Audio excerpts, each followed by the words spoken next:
करजोडी तो कथे काळी आपण असावे जवळी, धन्य ते संसारी दयावंत जे अंतरी, येथे उपकारासाठी आले घर जा वैकुंठी. प्रस्तुत कीर्तन रूपी सेवेकरता निवडलेला अभंग महान भगवत भक्त संत सम्राट विश्ववन्य महाराष्ट्र भूषण असणारे देहूचे सुप्रसिद्ध साधू वैराग्याचे मूर्तिमंत पुतळे श्रीमंत श्री जगद्गुरु तुकाराम महाराज यांचा चार चरणाचा सर्वांच्या परिचयाचा आणि पाठातला संतपर प्रकरणातील अभंग सेवेकरता निवडलेला आहे. अभंग जगद्गुरु तुकोबारायांचा आहे. या अभंगामध्ये जगद्गुरु तुकाराम महाराज संसारिकाला धन्यता देत आहेत. कोणत्या संसारिकाला देतात त्याचा विचार आपल्याला इथे करायचा आहे. अभंगाचा जर शब्दशः भाव पाहिला तर अतिशय सोपा आहे. धन्य ते संसारी, ते संसारी धन्य आहेत. कोण? दयावंत जे अंतरे, ज्यांच्या आत दया आहे आणि बाहेर दया आहे. आत आणि बाहेर दया आहेत ते संत आहे. आणि ज्यांच्या आतही दयाच असते बाहेरही दयाच असते, ज्यांच्या चालण्यात आणि बोलण्यात दया असते ते संत होऊ शकतात. म्हणून धन्य ते संसारी. पण दयावंत जे अंतरे, कोणती दया आहे? पुन्हा प्रश्न आहे. आता दया ती ऐशी पूर्णचंद्रिका जैसे. दोन गोष्टीचा विचार आपल्याला करता येईल. देवाची दया वेगळी आहे आणि संताची दया वेगळी आहे. जीवाची दया स्वार्थात आहे, संताची दया उद्धारात आहे आणि देवाची दया सुद्धा उद्धारात आहे. पण दोन्हीमध्ये फरक आहे. देव जीवावर दया करतो पण अगोदर कार्य करून घेतो. संत कार्य नाही जरी केलं आणि त्रास जरी दिला तरी त्याच्यावर दया करतात. कारण दया हा गुण ज्यांच्याकडे ते संत आहेत. हे सांगण्याकरता महाराज म्हणतात येथे उपकारासाठी आले घर जा वैकुंठे. तुकाराम महाराज वैकुंठाहून हे सांगण्याकरता आले. आले म्हणजे उद्याचे. वैकुंठाहून सांगण्याकरता आलो असं म्हणतात. याचा अर्थ तुकाराम महाराज वैकुंठाला गेले ही आपल्याला मान्य केलं पाहिजे. इथे गाथ्यामध्ये तुकाराम महाराज वैकुंठाहून आले याचेही पुरावे आहेत आणि तुकाराम महाराज वैकुंठाला गेले याचेही पुरावे आहेत. तुमच्या माहितीसाठी सांगतो, जगद्गुरु तुकाराम महाराज वैकुंठाला गेल्याचे पुरावे महाराजांच्याच अभंगात आहे. आम्ही जातो तुम्ही कृपा असू द्यावी, सकळा सांगावी विनंती माझी, वाढ वेळ झाला उभा पांडुरंग वैकुंठा श्रीरंग. हे कळण्याकरता निळोबारांची अजून आरती आपल्या लवकर लक्षात येईल. प्रयाण काळी देवी विमान पाठविली, कळीच्या काळा माझी अद्भुत वर्तविले. मानवदे. मी इथपर्यंतच जाईल, वैकुंठाचं सांगणार नाही, माझं उत्तर द्यायचं आहे. जगद्गुरु तुकाराम महाराज वैकुंठाला गेले हे पुरावे सिद्ध आहेत. मग तुकाराम महाराज आले हेही पुरावे आहेत. काय बरं पुरावे आहेत? बाबा गेले कोण्या गावा, भागीरथी करी धावा. तुकाराम महाराजांची मुलगी भागीरथी हिच्या करता तुकोबाराय वैकुंठाहून आले एक. दुसरं पारनेरला निळोबाराय करता तुकाराम महाराज आले दोन. आणि तिसरं सुदुमऱ्याला संताजी महाराज जगनाडे यांच्याकरता तुकोबाराय आले. हे तीन पुरावे सिद्ध आहेत. कोणाला तुकाराम महाराज मान्य नाही, मला त्यांच्याबद्दल बोलायचं नाही, मला फक्त उत्तर द्यायचं आहे. आपण मानव म्हणून जन्माला आलो, ते संत म्हणून जन्माला आलेले आहेत. फक्त मानवात दिसत होते एवढ्या करता बोलतो. येथे उपकारासाठी आले घर जा वैकुंठी. बर, हे वैकुंठाहून आले आणि तुमच्या आमच्यावर उपकार केले, असे कोणते उपकार आहेत? सगळ्या उपकाराची परतफेड आहे पण संताच्या उपकाराची परतफेड नाही. आपल्याला प्रमाण सांगतो. केले उपकार सांगू काय, बाप न करी ऐशी माय, धर्मे त्यांचे देखिले पाय, दिले अक्षय अभयदान गा. बाबा आमच्यावर एवढे मोठे उपकार आहेत पण लोक म्हटले महाराज तुम्ही वैकुंठाला निघालात तेव्हा काय बोलत होतात हे माहिती आहे का?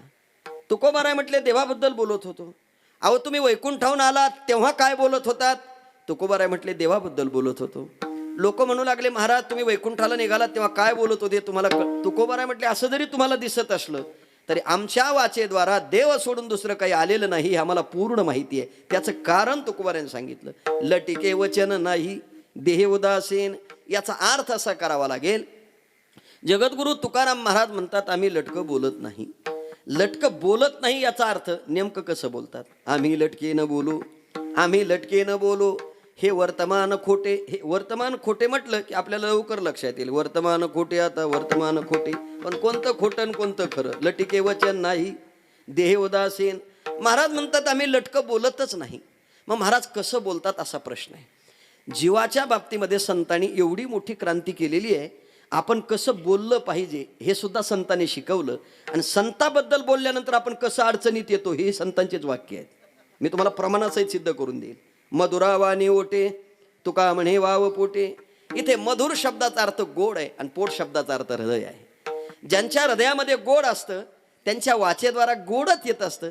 ज्यांच्या हृदयातच अगोदर पाप भरलेलं आहे त्याने किती जरी पुण्याचं बोलायचं ठरवलं तरी बाहेर तसंच निघत असतं. हे काय वेगळं सांगायची काय गरज आहे. ज्ञानोबाराची ओवी सांगतो तुम्हाला. साच आणि मवाळ मितुले आणि रसाळ शब्द जैसे कल्लोळ अमृताचे, असं नाही तर निळोबाराने वर्णन केलं बघा. बोलू ऐसे बोले जेने बोले विठ्ठल डोले, प्रेम सर्वांगाचे ठाई वाचे विठ्ठल रुखुमाई. तुकोबाराने केलेली वर्णनं आणि नाथबाबांनी केलेली वर्णनं सुद्धा पाठ आहेत आपल्याला. बोलण्याची नाही आता देवाविन काही, बोलावा विठ्ठल पहावा. नाथबाबांनी तसं वर्णन केलं. हरी बोला भांडता, हरी बोला कांडता, उठता बैसता. नाही जमलं तर मी सांगतो तुम्हाला, आबोला धरा, पण बोलायचं असलं तर देवाबद्दल बोला, हे सांगण्याकरता आलो. विठ्ठल विठ्ठल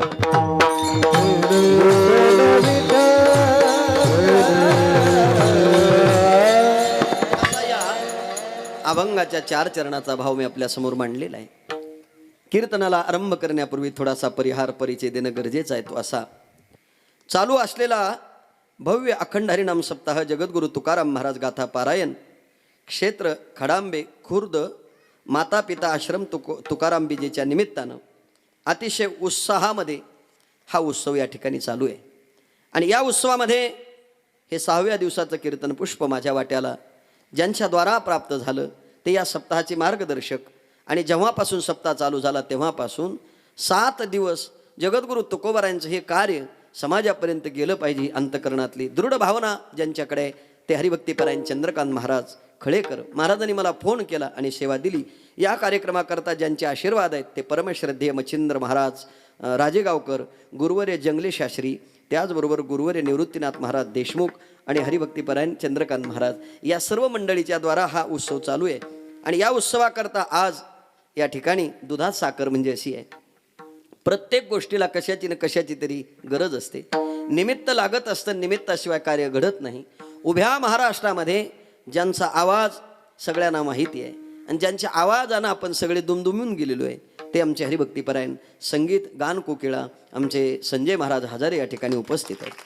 त्याचबरोबर त्यांना साथ करण्याकरता हृदयाचा पाना आणि हृदय फोडून आवाजाचं आपल्यापर्यंत जे कानापर्यंत मंत्रमुग्ध करणारं स्वराचं ज्ञान आहे ते स्वररत्न आमचे हरिभक्तीपरायण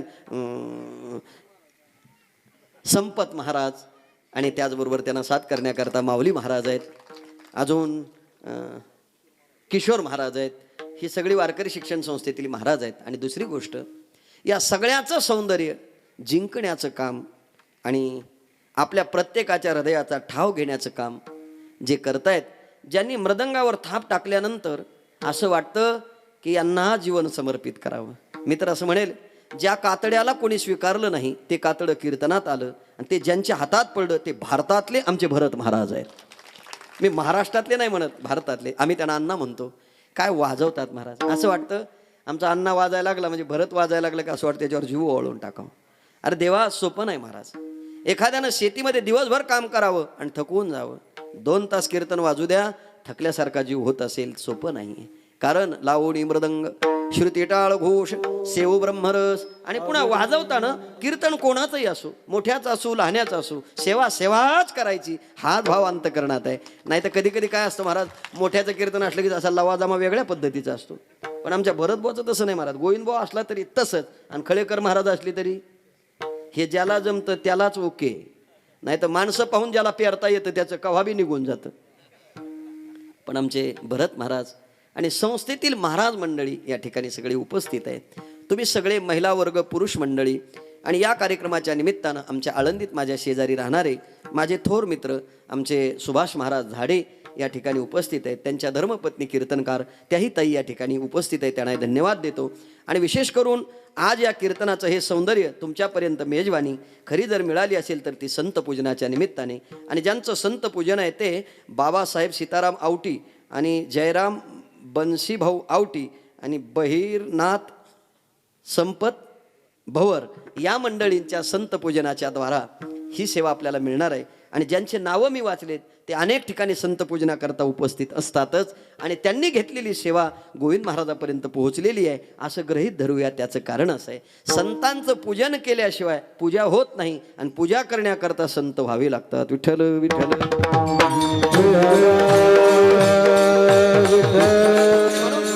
या या दृष्टिकोनातून या परिसरातल्या पंचकृषीतील सगळी मंडळी या ठिकाणी उपस्थित आहे. आणि मी सेवेकरता जो अभंग निवडला तो अभंग जगद्गुरु तुकोबरायांचा आहे. या अभंगामध्ये जगद्गुरु तुकाराम महाराज संसारिकाला धन्यता देतात. आपल्याला फक्त एवढंच पाहायचं कोणत्याला देतात.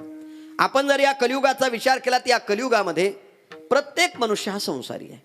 कारण इथे असा एकही व्यक्ती नाही की तो संसारी नाही. पहिली मी व्याख्या सांगतो म्हणजे लवकर लक्षात येईल. पुनरपि जननम पुनरपि मरणम पुनरपि जनने जठरे शेणम ये संसारे खल दुस्तारे कृपया पारे पाहे मुरारे भज गोविंदम भज गोविंदम भज गोविंदम मूढमते. अरे बाबा, जन्माला येणं आणि मरण याला संसार म्हटलं. चला, जन्माला येणं आणि मरण याला जर संसार म्हणायचं असेल, इथे आलेला प्रत्येक मनुष्य जन्माला येतो आणि इथे आल्यानंतर प्रत्येक मनुष्याचं कार्य संपलं की तो मनुष्य मरतो. मरतो या शब्दाचा सरळ अर्थ असा आहे, मृत्यू लोकामध्ये जन्म आहे आणि मृत्यू लोकातच मरण आहे. विठ्ठल विठ्ठल. मग आता काहीचा जन्म आहे काहीचा मरण आहे, मला त्याचाही विचार करायचा नाही. मग इथे जो जीव आहे तो संसारिकच आहे. साधं उत्तर देतो. उदाहरणार्थ, थोडं नॉर्मल कमी कर विकू, असू दे त्याच्यात पण थोडा कमी ठेव. म्हणजे मीठ घे पण थोडं जास्त नको टाकू, कारण मी काही इको बिकोचा महाराज नाही, मोकळा चाकळा आहे. आपल्याला उत्तर देताना काय द्यायचं होतं, इथे असा एकही व्यक्ती नाही की तो संसारिक नाही. उदाहरणार्थ गोविंद महाराज गोरे, मी लोकांचं नाव घेत नाही. मला बायको आहे, घर आहे, गाडी आहे, बंगला आहे म्हणल्यावर आहे, त्याच्याबद्दल काही वाद नाही. दुसरं करायची इच्छा नाही, सांगून टाकतो. पुन्हा पुन्हा तुम्ही डोकं चालवताल दुसरं. मी दोन्हीचा विचार करतो. मग घर दार गाडी बंगला ताट तांब्या वाटीत याच्यापेक्षा संसारिक जीवनामध्ये दुसरं कोणाकडे काही आहे का? काहीच नाही. फक्त आता याच्या उलट सांगतो, काही माणसाकडे सगळं आहे, फक्त लग्न केलेलं नाही. त्याला तुम्ही काय म्हणणार? संसारिकच आहे. त्याचं कारण फक्त एवढंच आहे, आपण आपल्या लोकांकरता जगतो आणि ते जगाकरता जगतात. विठ्ठल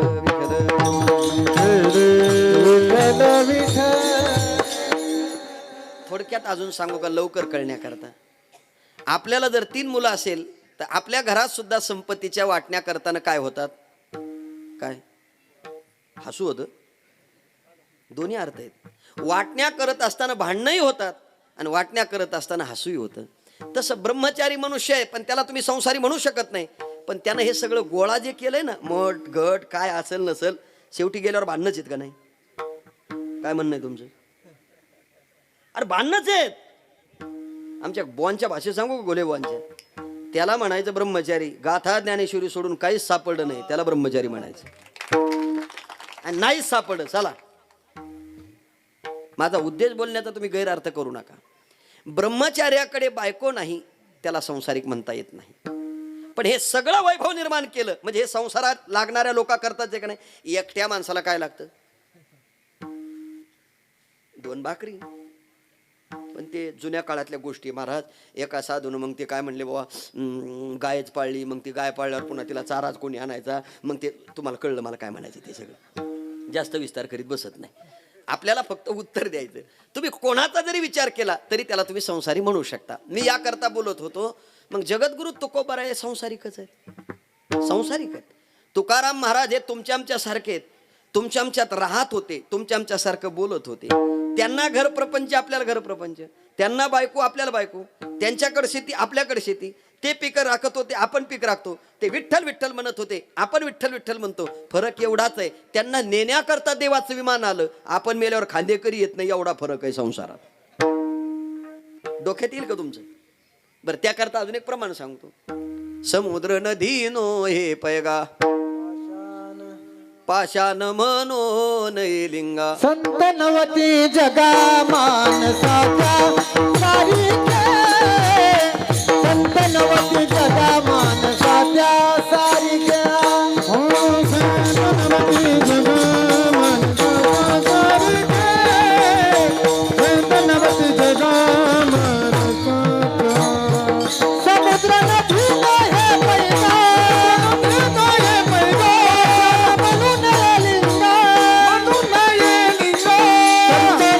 जगा मानसाच्या सारिके.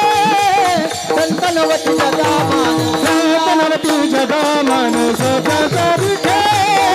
संत नवती जगा मानसाच्या सारिके.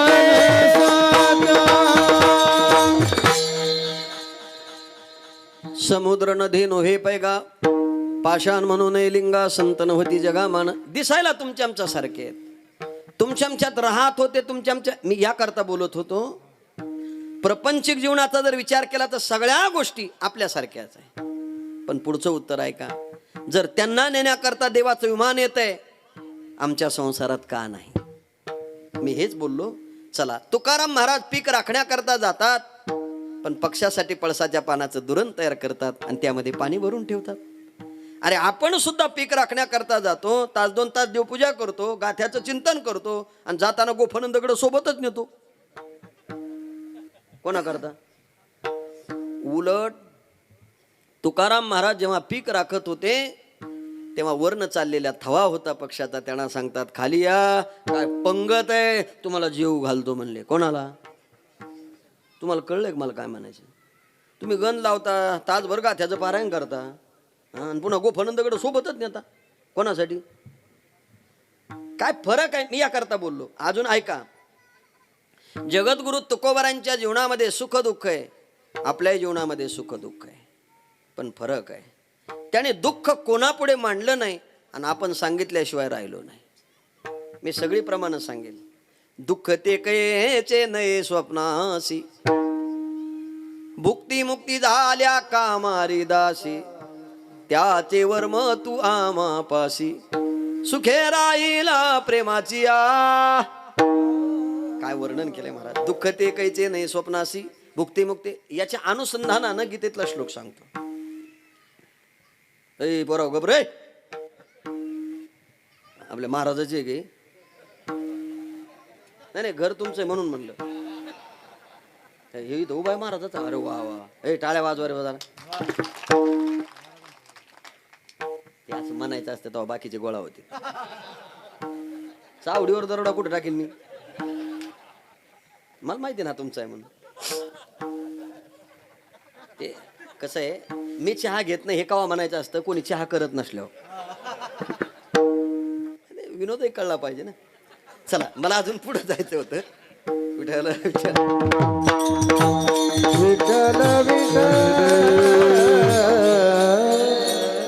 मी याकरता गीतेतला श्लोक सांगतो. सुख दुःखे समे कृत्वा लाभा लाभो जया जीव, ततो युद्धाजश्व योगम पापम वापसिसी, अनित्यम सुखम लोक मिमम प्राप्य भजस. याच्यावरच्या ओव्या वाचा ना आता. माझ्याबद्दल काय. जय गाविचा चंद्रक्षेरोगी, जेथ उदय होय आस्था लागी, दुःख लेवणे सुखाते अंगे सळिते जगाते. सामान्याची गोष्ट सोडा, सूर्याला सुद्धा दुःख आहे आणि चंद्राला सुद्धा दुःख आहे. आता हे ग्रहण लागलं म्हणजे त्याला काहीतरी, काही माणसं म्हणतील काहीतरी कशाला सांगतो, उत्तर देतो. सूर्याला उगवावं लागतं पण इच्छा नसताना. मावळण्याची इच्छा नाही सूर्याला, पण चंद्र थांबत नाही ना. कोणाकरता? आता उलट विचारतो, चंद्र सूर्याकरता नाही थांबत, चंद्राला सूर्य जमत नाही. कोणाला? तुम्ही लय किरकोळ आहेत, तुम्हाला अजूनही नाही कळलं. सूर्याला उगवावं लागतं आणि इच्छा नसताना. आणि जर समजायचं सूर्य मावळला नाही तर चंद्र बाहेर निघतो आणि चंद्र निघाल्यावर सूर्य दिसत नाही. पण आता पुढचं आहे का, मावळताना चंद्रानं नाही, मावळताना सूर्यानं चंद्राला पाहिलं असं कधी होत नाही. पण गृहीत धरा, मावळताना सूर्यानं चंद्राला पाहिलं. सूर्यानं जरी पाहिलं असलं तरी चंद्र त्याच्यापेक्षा काय आहे, प्रकाशमान आहे. पण कधी? मावळताना. तुमच्या ध्यानात नाहीये. काही काही माणसं मावळताना मोठे होतात आणि काही काही मोठे झाल्यावर मावळते. दोन्ही उत्तर देतो तुम्हाला. सूर्याचं उगवणं आहे पण इच्छा नसताना मावळ नाही. आता ऐका, सूर्य मावळला आणि मावळल्यावर चंद्र निघला.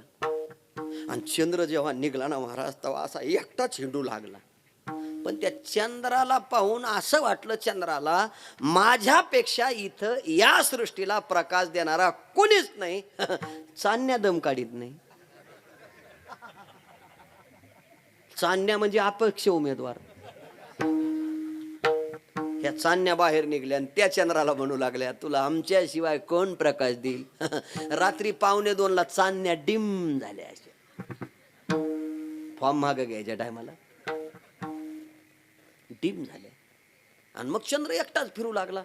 आणि जेव्हा सकाळी 5:30 वाजले, तेव्हा चंद्रानं असं मागं वळून पाहिलं, जिकडून आला होता ना तिकडून. तो म्हणला, हा आपलाच प्रकाश आहे, आपलाच प्रकाश आहे, इकडं आपलाच आहे, तिकडं आपलाच आहे. पण 6:45ला सूर्य बाहेर आला आणि त्याचं एक किरण निघलं. चंद्रराव कोण्या गावाला गेला अजून कोणाला सापडला नाही.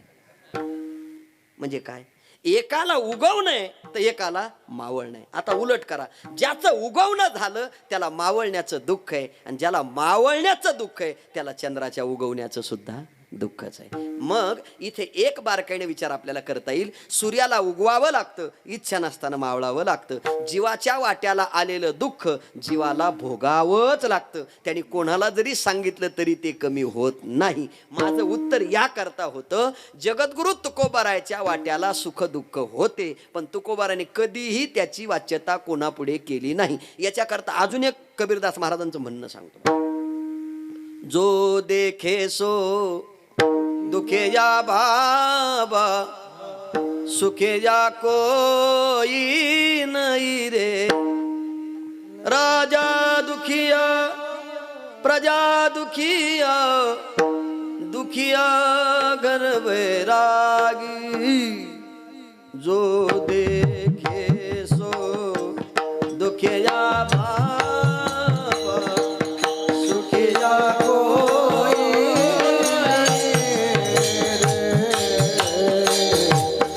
जो देखे सो दुखिया बाबा, सुखिया कोई नहीं रे.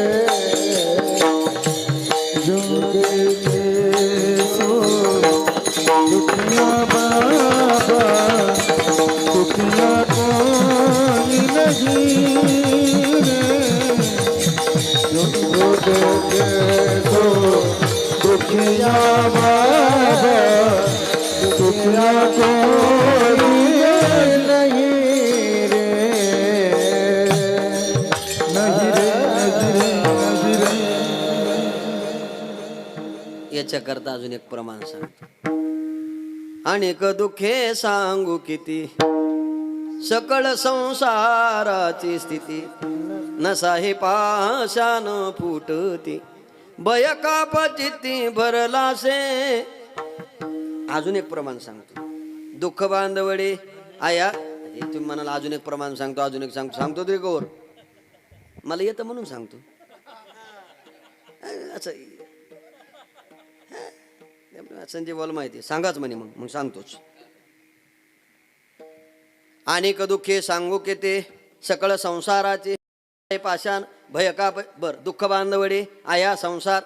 अजून एक प्रमाण, सकाळी 4ला माणसं देवापुढं काकडा म्हणताना म्हणतात, पण वैतागून म्हणतात. संसार दुःख मूळ चौकडे इंगळ, इजरांती नाही कोडे. अहो हे म्हणायला लागल्यावर देवाला वाटतं दुसऱ्या गावाला जावं याचं संपेपर्यंत. इतकं वैतागल्यासारखं का म्हणताय तुम्ही? अरे तुमच्या संसारात दुःख आहे असं काही काही माणसाला म्हणताना असं वाटतं आपलं लयच बिघडलेलं आहे का काय करू. अरे तुम्हाला प्रमाण, नाथ महाराजचं प्रमाण सांगतो किशोर महाराज. संसारिका देव नसे वना धावता ते पेसे, मृग ससे कान उद्धरती. ज्ञानोबाने वर्णन केले अवघाचे संसार. चला जाऊ द्या, जिंकावा संसार येणे ना वेतरेश्वर येर काय ती. चला संसाराच्या अंगी अवघित व्यसने आम्ही या कीर्त. आणि संसार ऐसा दारुण, जो भजली हरिषीण तो ज्ञान दाने सकरून भजिजे गुरु. तुम्ही कोण बोलणार आहे? विठ्ठल विठ्ठल.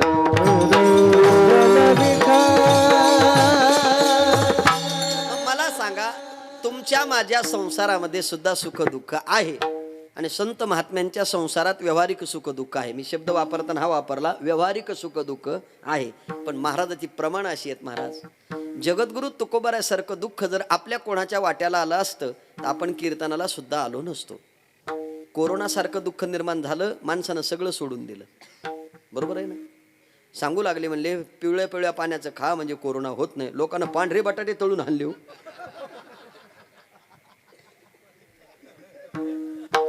अरे हुशार माणसं आहे तुम्ही. इकडे थोडासा विचार केला का नाही तुम्ही? त्याने ते इम्युनिटी वाढते आणि काय वाढते, भानगडी वाढते, असं आहे ना. चला माझा विषय दूर जाईल. मला उत्तर द्यायचं, आपल्याकडे दुःख आहे आणि त्यांच्याकडे आहे, पण फरक काय आहे का? आता जगद्गुरु तुकोबारांच्या वाट्याला आलेलं दुःख महाराजांनी कुठेही त्याचा उल्लेख नाही केला. ज्या वेळेला या हिंदवी स्वराज्याचे संस्थापक छत्रपती शिवाजी महाराज तुकाराम महाराजांना नजराणा पाठवतात. माझं मत सांगतो, नजराणा पाठवणारे छत्रपती आहेत आणि ज्यांना पाठवतायत ते जगद्गुरु तुकाराम महाराज आहेत. काय जोडी आहे महाराज. कधी कधी असं वाटतं जगद्गुरु तुकाराम महाराजांना छत्रपतीसारखे श्रोते मिळाले. आपण जर पुण्यात गेलात पासोडा विठोबा मंदिरात सगळीकडे शिवाजी दिसू लागले. तुकोबाराच्या कीर्तनात बसल्यानंतर हे तुकोबाराच्या कीर्तनाचं सामर्थ्य होतं. संकलित केलेल्या गाथ्यातलं नाही सांगत मी. तुकोबारा म्हणजे प्रत्यक्ष पंचम वेद आहे. कोणाला काय वाटत असेल पण सांगू का, तुकाराम महाराज कळण्याकरता तुम्हाला तेवढं नतमस्तक व्हावंच लागेल. असे सहज नाही कळत तुकाराम महाराज. अरे जर तुकाराम महाराज कळाले ना महाराज, वाचा सुद्धा तुमची दुसऱ्या बाजूला जाणार नाही. माझं उत्तर याच्या पुढचं असेल. जगद्गुरु तुकोबारायाकडे काही कमी होतं का? नाही. बरं, काही कमी होतं का या शब्दानं अजून थोडंसं मागे नेतो तुम्हाला. जगद्गुरु तुकाराम महाराजांचे वडील एका काळात अख्खं पुणे खरेदी करू शकत होते. इतके श्रीमंत. मला सांगा, एखाद्या श्रीमंताच्या लेकराला बापानं मिळालेली इस्टेट म्हणजे वडलोपार्जित मिळालेली इस्टेट फक्त खर्च करायची असते. काय करायची असते? पण तुकाराम महाराज असे होते, वडलोपार्जित मिळालेलं सगळं धन उचललं आणि आपल्या हाताने इंद्राणीच्या डोहात टाकून दिलं. आहे कोणी दिलं का नाही टाकून? म्हणजे काय केलं तुकोबाराने? आपल्या हातानं प्रपंचिक संपत्ती बुडवली. म्हणून तर जगाच्या मालकानं तुकोबाराची परमार्थिक संपत्ती अलगतवर आणली. हा तुकाराम महाराजांचा प्रपंच आहे. आम्ही कुठेच बसत नाही. मग त्या तुकोबाराया करता छत्रपतीने नजराणा पाठवला. तुकोबारायांचे उद्गार आहेत. दिवट्या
साडेआठ वाजले म्हणजे आपल्याला 20 खेळावं लागेल आता. बरोबर ना? त्यांनी प्रमाण सांगितलं. काय आहे? दिवट्या छत्रे घोडे हे तो, आणि ते म्हटले तुमचे रवित धन ते माझा मृत्यू. मी त्याच्या पुढचं सांगतो. चला. तिही त्रिभुवनी आम्ही वैभवाचे धनी, हाताला घावडाव आमचा माय बाप देव. काय शिल्लक आहे? एकीकडे दिवट्या छत्रे घोडे हे तो बऱ्यात न पडे, पण तिही त्रिभुवनी आम्ही वैभवाचे देव. तुम्हाला छत्रपतीने नजराणा दिला मग तुम्ही स्वीकारला पाहिजे ना. ते गोविंद महाराज नव्हते, ते तुकाराम महाराज होते. इथं एखाद्या आमदारानं आमचं नाव घेतलं त्याच्या चपला घेऊन बोंबलं थिडतो तो. हा, मी माफी मागून बोलतो सगळ्याची. आपण जोग महाराज संस्थेचे पाईक आहोत. आपण ज्या संस्थेत शिकलो किंवा ज्या परंपरेत आहोत ती परंपरा इतकी उच्चतम आहे, कोणाच्याही मागं पळायचं नाही. मग अशी आपले खळेकर महाराजांनी बसलो, मला म्हणले तुम्ही कीर्तन कधीपासून करता? मी म्हटलं मी 95ला आळंदीला आलो आणि 98ला कीर्तन चालू केले.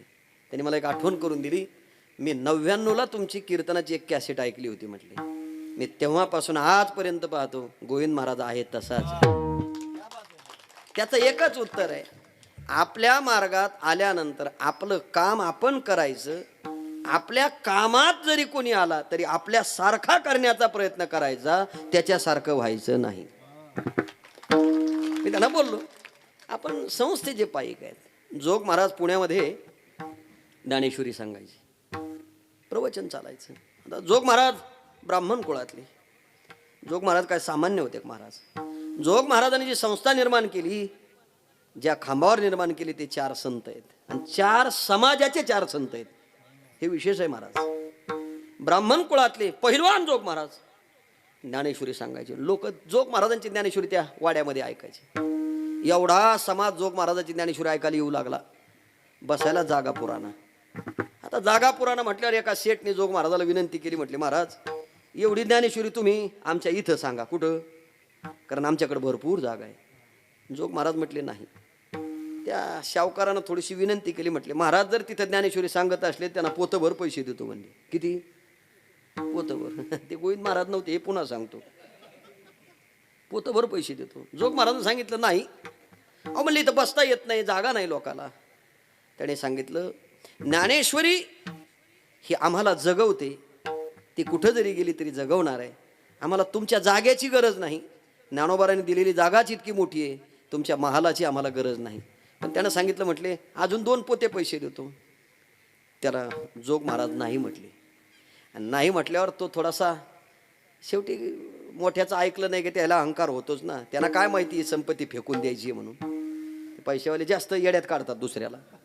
ते आला जोग महाराजाला म्हणला, तुम्हाला एवढे पैसे देणारा कोणी भेटल का? जोग महाराज म्हणले, 2 पोते नाकारणारा सुद्धा तुला जगाच्या पाठीवर कोणीच भेटणार नाही. म्हणून माझं मत आहे, आमचे घुले बा फार छान सांगायचे. विठ्ठल महाराज घुले बुवा म्हणायचे, वाघ एकटा राहतो, एकटा फिरत असतो, ते कळपात हिंडत नाही. कोण? तुम्हाला येताना भेटला असेल इथं कोपऱ्यावर, काल परवा दिसला कोणाला तरी. ते एकटं हिंडत. हो, ते हिंडायला लागल्यावर बाकीचे भेटतात त्याला. कोणाला? त्याच्यामुळे आपल्या मस्तीत जगायचं. ते तुकाराम महाराज होते ना. मग आता छत्रपतीने नजरानं पाठवला, मोठ्या माणसानं पाठवल्यावर घेतला पाहिजे का नाही? नाही नाही म्हटले. छत्रपतीनं निरोप दिला, तुमचे येरवित्त धन आणि ते मत मृत्यू की समान. छत्रपतीने हात जोडले, थोडं तरी घ्या. तुकोबारांनी वर्णन केलं, आम्हा घरी धन शब्दाचीच रत्ने. तुकाराम महाराजांनी त्यांचा अनादर नाही केला, आदरच केला. पण सांगितलं, हे जे धन आहे ना, या धनानं तो विसरू शकतो. म्हणून आमचीच तुम्हाला विनंती आहे, हे धन आम्हाला नको. कारण आमच्याकडं परमार्थ महाधन, जोडी देवाचे चरण, हे सगळं सांगितलं. छत्रपतीने दिलेलं धन तुकोबारांनी नाकारलं. ऐका, पण त्याच तुकोबारांची अशी अवस्था आहे, काय खावे आता कोणीकडे जावे, काय गावे आता कोणीकडे जावे, काय खावे आता कोणीकडे जावे, काय खावे आता कोणीकडे जावे, गावात राहावे कमल्या बळे, गावात राहावे कमल्या बळे, कोपला पाटील गावीचे लोक, कोपला पाटील गावीचे लोक.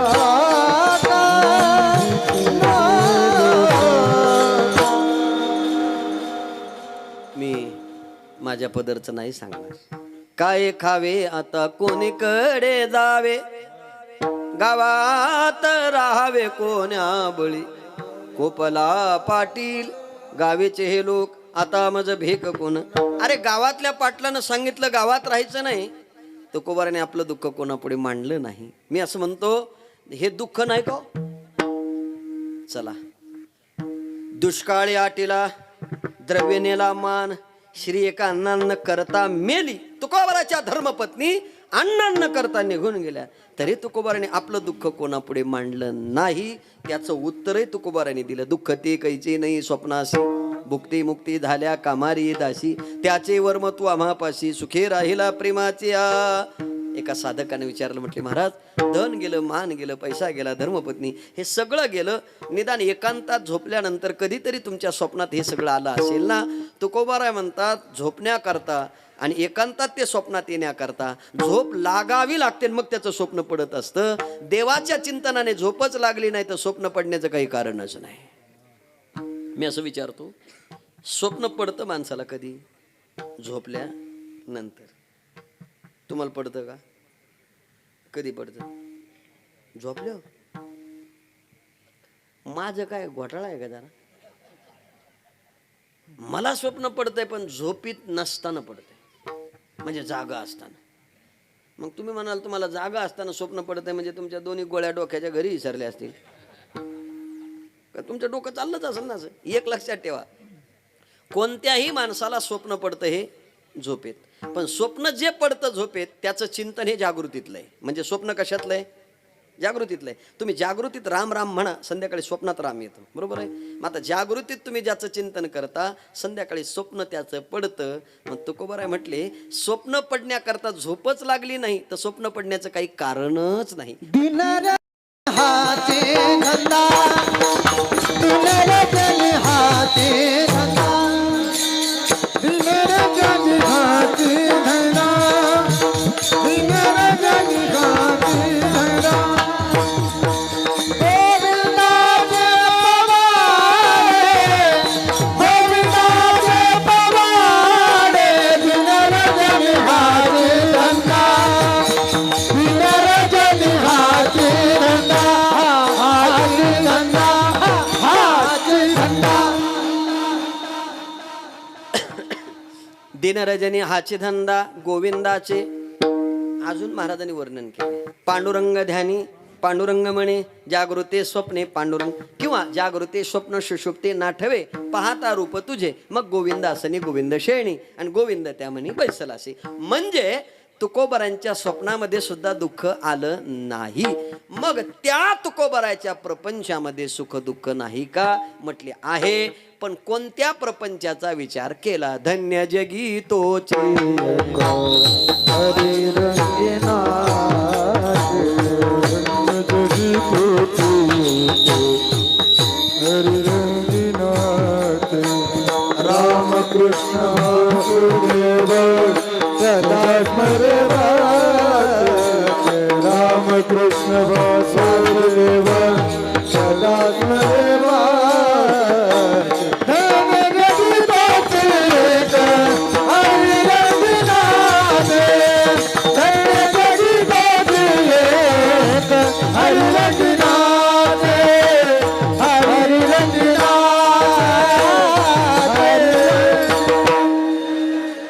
धन्य जगे तोचे एक हरिरंगे नाचे, रामकृष्ण वासुदेव सदा स्मरे वाचे, हरिरंगे नाचे धन्य जगे तोचे एक. हे हरिरंगी नाचे जर म्हणायचं असेल तर त्याच्याकरता नाचावं लागतं.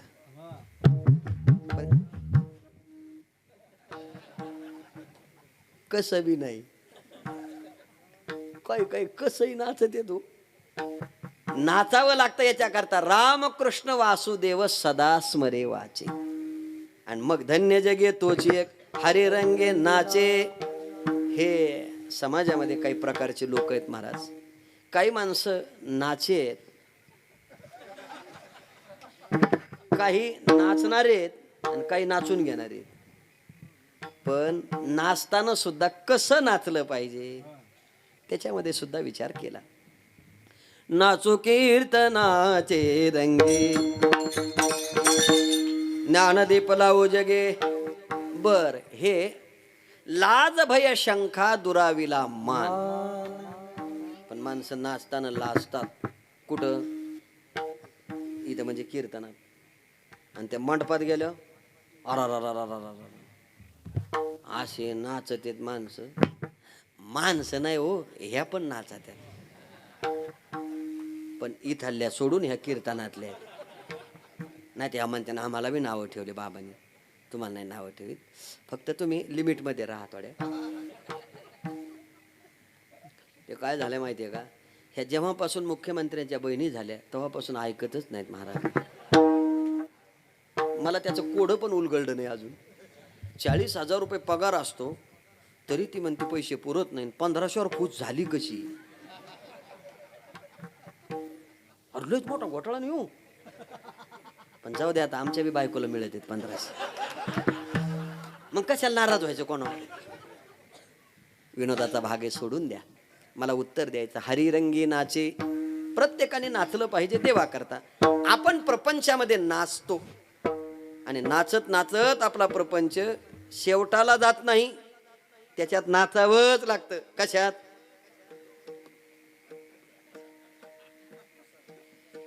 संसारात नाचावं लागतं. तुम्हाला जुन्या लोकाला कळलं बघा. पूर्वी आपण जर पंढरपूरला वगैरे यात्रेला गेलो, लहान लेकराला खेळणे आणायचो बघा, खेळणे. आणि ते खेळणे आणताना पूर्वी असे कोंबडा कोंबडीचं खेळणं असायचं. कोंबडा कोंबडीचं म्हणजे एक पट्टी असायची, त्याला इकून एक कोंबडा आणि इकून एक, आणि त्याच्या खाली ती रिंग असायची. ती अशी दाबली ती अशी. तुम्हाला कळलं काय कोंबडा कोंबडी? हरी रंगी नाही. जे देव तू माझी बायको, तू जे सांगल तेच मी ऐकू. अरे तिच्या पुढं नाचावंच लागतं महाराज. पण ते नाचणं व्यावहारिक जीवनातलं आहे. तुकोबरा आहे, धन्य मी मानीन आपुले संचित राहिले शेप्रेत. बरीचशी महाराजांची अभंग आहेत. तुकोबराय म्हणतात, हरिरंगी नाचे त्या संसारात धन्यता दिली. पण रामकृष्ण वासुदेव सदा स्मरे. जगद्गुरु तुकोबाराने अनेक ठिकाणी धन्यता दिलेली पुष्कळशी अभंग आहेत बघा. संतांचं दर्शन होतं त्यालाही तुकोबाराने धन्य म्हटलं.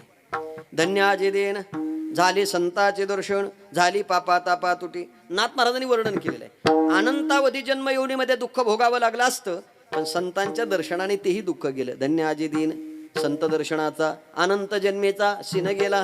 किंवा आजी दिवस धन्य झाला, संत समागम पावला. आजी उत्तम झाले दर्शन संतांचे. दुसरं उत्तर देतो, धन्य महाराज जन्मले संसारी, जे ध्याती अंतरी नारायण. अहो, जे ध्याती अंतरी नारायण, पण धन्य महाराज. महाराज शब्दाचा गैरअर्थ तुम्ही करू नका. महाराज होते ते तुकाराम महाराज. आता तुम्ही आम्ही महाराज आहोत, फक्त टोपण नावातलेत. मला पुढचं उत्तर द्यायचंय. मग इथे हरिरंगी नाचे जे संसारी आहेत ते धन्य म्हणतात. मग संसारिकाला धन्यता देतात का? चला, संसारिकाला देत नाही. बर, मग तुमच्या संचिताला देतात का? म्हटले नाही. मग कोणत्या संचिताला देतात? धन्य काळ, संत भेटी, पाये मिठे, संदेहाच्या सुटल्या, झालो पोटे. सगळी प्रमाण पाहत असताना संत महात्मे ज्या गावात अवताराला येतात त्या गावाला धन्य करतात. धन्य देहू गाव पुण्यभूमी. चला, धन्य ते आरण रत्नाची ते खान, जन्माला निधान. मला एक कळत नाही, सावता महाराज ज्या गावात अवताराला आले त्या गावात दगड नाही, रत्नाची खान आहे, आणि आपण ज्या गावात राहतो ते लोक आपल्याला महाराज म्हणत नाहीत. हा लोकाचा दोष आहे, महाराजाचा नाही. लोकाचा दोष आहे. त्याचं कारण महाराज लोकांचं ऐकत नाही. आणि तुम्हाला सांगू का, महाराज बी असा पाहिजे, नाहीच ऐकायचे यायचे, आपल्या मस्तीत राहायचं. लोक म्हणतील या इकडं, तू लावून गे लग्न. आम्ही कवा बी आदरच आहे. मग लोकांना काय किंमत आहे आपली? आपल्या मस्तीत राहायचं, आपला परमार्थ आपल्यासाठी करायचा. देव भेटण्याकरता करणारे वेगळे आहेत, पण देवाला भेटण्याकरताच परमार्थ केला पाहिजे. याचा अर्थ मस्तीत राहायचं म्हणजे अहंकारात नाही, लावून भजून राहिलं पाहिजे. परमार्थिक जीवन जगताना आपण सगळ्यात राहिलं पाहिजे, पण सगळ्यापासून अलिप्त राहिलं पाहिजे. मग धन्य महाराज तुम्ही सांगितलं. धन्य ते आरण रत्नाची ते खान, जन्मला निधान. अजून एक वर्णन केलं, भाग्या मी तुका देखिला, भाग्या मी तुका देखिला, भाग्या मी तुका देखिला.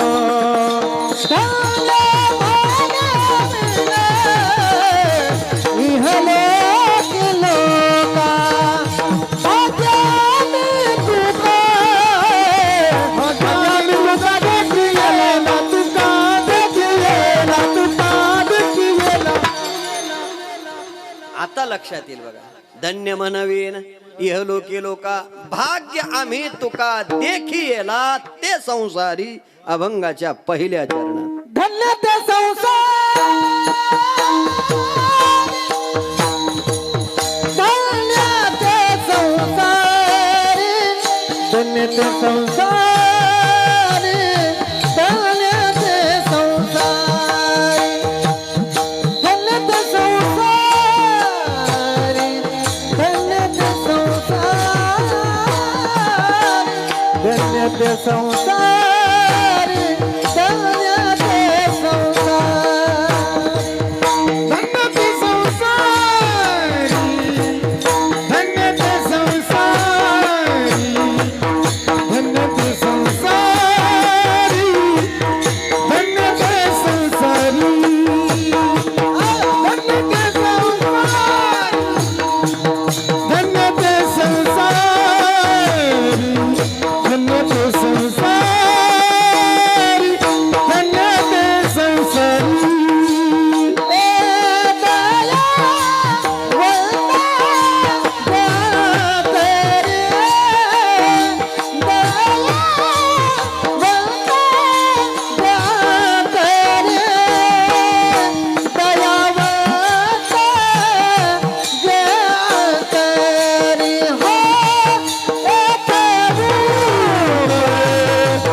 ते संसारी दयावंत जे. मी कुठे होतो? भाग्य आम्ही तुका देखी आला ते संसारी. तुकाराम महाराज आहे बर, पण दयावंत जे अंतरे त्यांच्या आत दया आहे. किती दया आहे असं म्हणाल तर दया फक्त संतांकडेच आहे. मी 3 प्रकारचा विचार आपल्या पुढे मांडतो. देवाची दया, जीवाची दया आणि संताची दया. देव प्रत्येक माणसावर दया करतो, पण जो देवाचं काम नेट करतो, अगदी ओके करतो, त्याच्यावर तो काय करतो? दया. तुम्ही हरिपाठातलं प्रमाण सगळ्याच्या पाठ आहे बघा.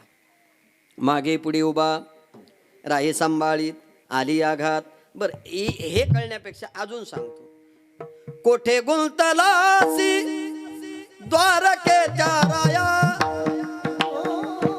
वेळ गास गयाला विला.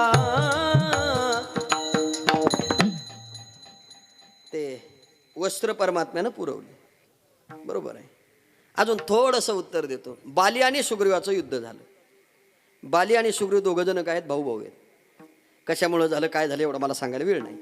पण एका करता प्रभू रामचंद्रांनी झाडाच्या बाजूला उभे राहिले आणि बाण मारला, बरोबर आहे. एकाला लागला, लागल्याबरोबर तो बाण कोणत्या दिशेने आला त्यानं पाहिलं.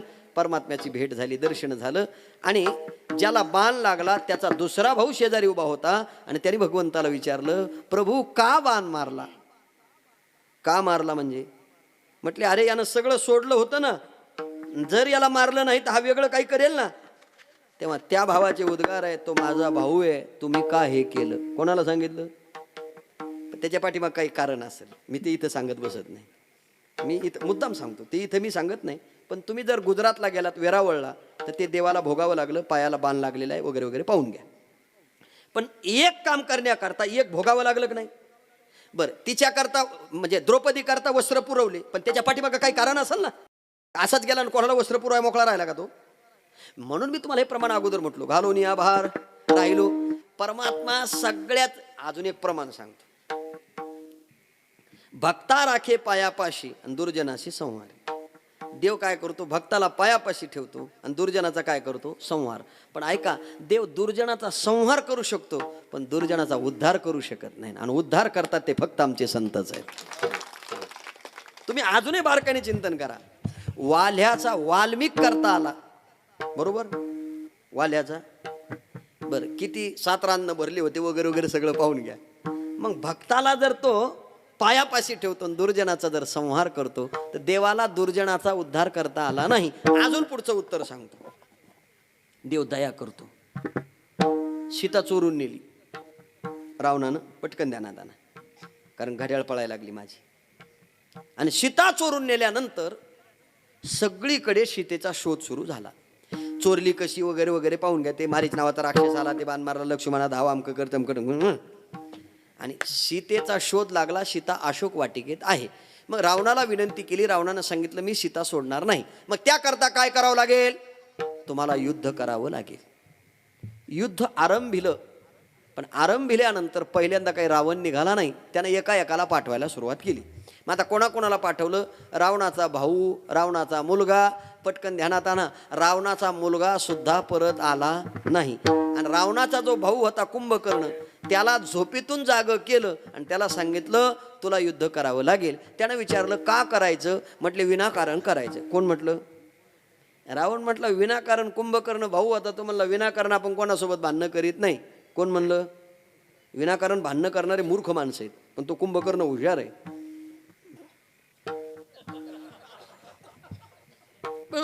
नाही करणार. रावणानं सांगितलं, तू जर तिकडे जाऊन भांडण नाही केलं, म्हणजे युद्ध नाही केलं, तर मी तुला सोडणार नाही. कुंभकर्ण म्हणला, तू माझा भाऊ आहे, सोडणार नाही म्हणजे मला बांधलं कोणी होतं? तो म्हणला, नाही, तू तिकडे नाही गेला नाही, तुझा कार्यक्रमच करतो. काय करणार? म्हणजे मारून टाकणार. कुंभकर्ण हुशार होता. कुंभकर्ण म्हणला, तिकडं जर युद्ध नाही केलं तर हा मारून टाकतो. मग यानं विचारलं, तिकडं युद्धाला गेल्यावर काय होणार आहे? म्हणजे तूही मारणारच आहे. पण कुंभकर्ण हुशार होता. कुंभकर्ण म्हणला, याच्या हातून मेलो तर नरक नाही, नरक आहे, आणि देवाच्या हातून मेलो तो स्वर्ग आहे. मग मरायचं कोणाच्या हातून? त्यानं ठरवलं आणि तो तिकडे गेला. तोही संपला. मला इथे यायचं. सगळे संपले, एकटा राहिला. कोण? रावण. तेव्हा रावणाची धर्मपत्नी रावणाला सांगत होती, तुम्ही रामाला शरण जा आणि सीतेला सोडून द्या. रावणानं सीतेचं सुद्धा ऐकलं. रावणानं कोणाचं ऐकलं नाही? मंदोदरीचं ऐकलं नाही. मंदोदरी ही रावणाची बायको आहे. काय वर्णन केलं रामायणात माहिती आहे का? मंदोदरी बोले रावणाप्रती स्वप्न देखिले मध्यरात्री नेनो वानर मिळाले किती सागर बांधिले, अशी अवस्था झालेली आहे. पण ऐकत नाही. मंदोदरी जवळ गेली आणि सांगितलं, प्राणनाथा माझं ऐका ना. नाही ऐकलं. तो युद्धाला गेला. पहिल्या दिवशी दिवस मावळला आणि युद्ध थांबलं. ते लागलेलं होतं त्याला कुठंतरी काय लावायचं ते लावलं मंदोदरीनं आणि पाय धरले. सांगितलं, प्राणनाथा एका धर्मपत्नीला तिच्या नवऱ्यापासून दूर ठेवणं योग्य नाही. माझ्यामध्ये असं काय कमी तुम्हाला दिसतंय? पण तुम्ही सीतेच्या एवढ्या सगळ्या आक्रोश करताय. माझं ऐका, सीतेला सोडून द्या आणि रामाला शरण जा. रामाला शरण जा हे ऐकल्यावर रावण उभा राहिला. म्हणलं, हे तू रावणाची बायको आहेस, शरण जाणार नाही. कोणाला? बायको म्हणली शरण जाऊ नका, पण निदान मी सांगते मी तुमची बायको आहे, मी तुम्हाला शरण आले, निदान माझं तरी या कथा ऐका. कोणाचं? माणसानं कोणाचं बी नाही ऐकलं चालतं, पण बायकोचं ऐकलं पाहिजे. रामाला सीतेनं वनवासात असताना त्या मारीच नावाच्या राक्षसाचं म्हणजे हरणाचं कातडं मागितलं. रामाला पळावं लागलं की नाही मागं? कोणाचं ऐकून? काय माणसं आहे तुम्ही नगरचे. गेले कडे प्रभू रामचंद्र. मग मी असं म्हणतो, इथे मंदोदरी बोलत होती तेव्हा रावण ऐकत नव्हता. एकमेव पठ्ठ्या असा आहे संजय महाराज ज्यानं बायकोचं ऐकलं नाही, तो म्हणजे रावण. बाकी सगळ्याला ऐकावं लागलं. रावणानं बायकोचं ऐकलंच नाही. पण आता माझं मत आहे, रावणानं बायकोचं ऐकलं नाही म्हणून रावणाचं चांगलं झालं का वाईट झालं? हे नारळ आणा मला वाटलं लावा, आणा पटकन. काय माणसं आहे तुम्ही? वाईट झालं? महाराज लवकर आणा नारळ. मला हे कळत नाही. अहो बायकोचं ऐकलं नाही म्हणून रावणाचं चांगलं झालं, वाईट नाही झालं. बायकोचं ऐकून जर रावणानं तिथंच युद्ध थांबवलं असतं तर रावणाला मरण रामाच्या हातून आलं नसतं, म्हणून न ऐकल्याचा परिणाम. आणि तुम्ही आम्ही कोणाचं ऐकतो? बरं आपल्या सांगून सांगून काय सांगणार? जगून जगायचं कोणासाठी, करून करायचं कोणासाठी, लोकांचं पाहतो कौतुक वाटतं. कधी तुम्हाला असं वाटत नाही मी चांगली दिसाव? तू चांगली दिसतच नव्हती, दिसायचं काय घेऊन बसली तू? आता तुला वरून जरी लेप लावला तरी तू दिसणार? दिसल का? जे आहे ते आहे. गोविंदराव आहे तसं आहे. एक लक्षात ठेवा. तुम्ही ऐका ना माझं. नाही ऐकलं ठीक आहे, न ऐकलं मान्य करतो मी. रावण निघाला. निघाल्यानंतर युद्ध सुरू झालं. प्रभूनं बाण मारला, त्या रावणाचा हात तुटला. इकडचा बाण मारला, हात तुटला. दुसरा बाण मारला, मुंडकं तुटलं. पण ते सगळं तुटलेलं पुन्हा जुटायचं. प्रभू थकले आणि सूर्य मावळतीला आला. आणि मग बिभीषणाच्या लक्षात आलं किती जरी काही केलं तरी युद्ध काही संपणार नाही. बिभीषण रथावर चढला आणि रावणाच्या देखत बिभीषणानं प्रभूच्या कानात सांगितलं, म्हणले प्रभू तुम्ही कुठेही बाण मारा, हा मरत नाही. याला जर तुम्हाला मारायचं असेल, याला जर संपवायचं असेल तर कान इकडं करा. प्रभूनं कान जवळ केला आणि बिभीषणानं कानात सांगितलं याच्या नाभीमध्ये बाण मारा, कारण इथं कुंभ ठेवलेला आहे. कशाचा? अमृताचा. आणि हा इथं बाण मारला तरच मरणार आहे, हे कानात सांगितलेलं त्यानं पाहिलं. कोणी? आणि मग रावण म्हटलं तू सांगतोस काय? आता मी पुन्हा असं विचारतो, स्वतःचा भाऊ इथं बाण मारल्यावर मरणार आहे हे एका भावानं सांगितलं, त्याच्या पाठीमागं काहीतरी कारण असेल. कोणालाच माहित नव्हतं रावणाचं मरण कुठे आहे, आणि हे बिभीषणाला माहिती होतं. त्याचं कारण बिभीषणाला सुद्धा हे बिभीषणाच्या आईनं सांगितलं होतं. त्याचं कारण आहे, जर हा मेला नाही ना, हा कोणाला ठूत नाही कोणाला. कारण 33 कोटी देवाला बंदी शाळेत टाकलं होतं यांनी, आणि गाढवं सांभाळायला गणपती टोला होता. म्हणजे हा काय साधा होता काय? आणि तुम्ही कोणाला रावण म्हणून मोकळे होता? सामान्य नाही गोष्ट. बरं पुढचं ऐका आता. हे सगळं कानात सांगितलं. प्रभूनं बाण सोडला, सना इथे लागल्याबरोबर तो कुंभ फुटला आणि रावण पडला. पडल्यावर प्रभूनं हातातला बाण टाकला आणि रावणाच्या दिशेने पळाले. देवाची दया किती विशेष आहे बघा. एखाद्या सोबत भांडण करताना तो जर पडत असेल तर त्याला धरलं पाहिजे का? नाही. पण जगाच्या मालकाचं कामच असं आहे, जो मज होय अनन्य शरण त्याचे निवारे जन्ममरण या लागे शरणागता शरण्य. प्रभूनं काय केलं, हातातला बाण टाकला आणि रावणाच्या दिशेनं पळायला लागली. रावणाच्या दिशेनं पळताना लक्ष्मणानं पाहिलं, हाक मारली, प्रभू प्रभू. म्हणले काय करता? म्हणले काय नाही, रावण धरणीवर पडतोय त्याला धरतो. लक्ष्मण म्हणला पडू द्या. कोणाला? प्रभू म्हणले लक्ष्मणा, रावण लंकेचा राजा आहे, एकटा पडू देता येत नाही. आणि प्रभू पळत गेले. लहान लेकरू जसं आई घेते ना तसे दोन्ही हात केले. रावणाला असं घेतलं, मांडी घातली प्रभूनं, मांडीवर ठेवलं. आणि हे चित्र लक्ष्मणानं पाहिलं. जे तळपायाची आग मस्तकाला गेली, बाण काढला ज्याच्यामुळं एवढं गळलं, त्याला मांडीवर घेतलं. कोणाला? म्हणले प्रभू मला एक सांगा, ह्याच मांडीवर मी होतो, याचा मुलगा इंद्रजित, त्या इंद्रपाशात जेव्हा अडकलो तेव्हा तुम्ही धाय मोकलून रडत होतात, मला वाचू शकला नाहीत, तेव्हा हा हसत होता, आणि आता त्याला मांडीवर घेता, मरू द्या. कोणाला? आता मला सांगताना इतका त्रास होतोय. प्रत्यक्ष लक्ष्मण जेव्हा प्रभू रावणाला मांडीवर घेतलेलं पाहत असेल तेव्हा लक्ष्मण किती गरम झाला असेल. बाण काढा मारण्याकरता. प्रभू म्हणले लक्ष्मणा थांब. लक्ष्मणा थांब म्हणलं. लक्ष्मण म्हणला प्रभू तुम्ही याला मांडी का दिली? म्हणले त्याचं असं आहे, रावण जरी माझा वैरी असला लक्ष्मणा, रावणानं जरी माझी धर्मपत्नी चोरली असली तरी रावण माझा भक्त आहे. आणि भक्त हे शब्द ऐकल्यावर लक्ष्मणानं हात जोडले, सांगितलं प्रभू रावण तुमचा भक्त आहे, हे जर तुम्ही मला आधी सांगितलं असतं ना तर 14 वर्ष तुमच्या बरोबर आलोच नसतो. बायको तुमची चोरून नेली आणि भांडणं मी करतो, आणि ज्यानं चोरून नेली त्याला मांडी देता, म्हणजे तुम्ही कोण्या पक्षाचे ते पहिलं सांगा. देव म्हणले जरा थांब लक्ष्मणा, एवढा क्रोध करू नको, माझा भक्त आहे ना रावण. प्रभू पुरावा सांगा ना काय त्याचा. बाण काढलेला होता मारण्याकरता. प्रभूनं सांगितलं बाण खाली घे. लक्ष्मणानं बाण खाली घेतला आणि हात जोडले. म्हणजे प्रभू भक्त कसा आहे? प्रभूनं सांगितलं लक्ष्मणा, रावण ज्या वेळेला पूजा करत होता त्यावेळेला एक कमळ कमी पडलं होतं, आणि रावणानं मला सिर दिलं म्हणून त्याला मरताना मांडी देतो, ही देवाची दया आहे. पण याचं उत्तर आहे का? देवाची दया आहे हे जरी तुम्हाला पटत असलं तर याच्या पाठीमागचं कारण काय सांगतो? अगोदर त्याचं सिर घेतलं आणि मरताना त्याला मांडी दिली. म्हणजे तो अगोदर घेतो आणि मग त्याच्यावर दया.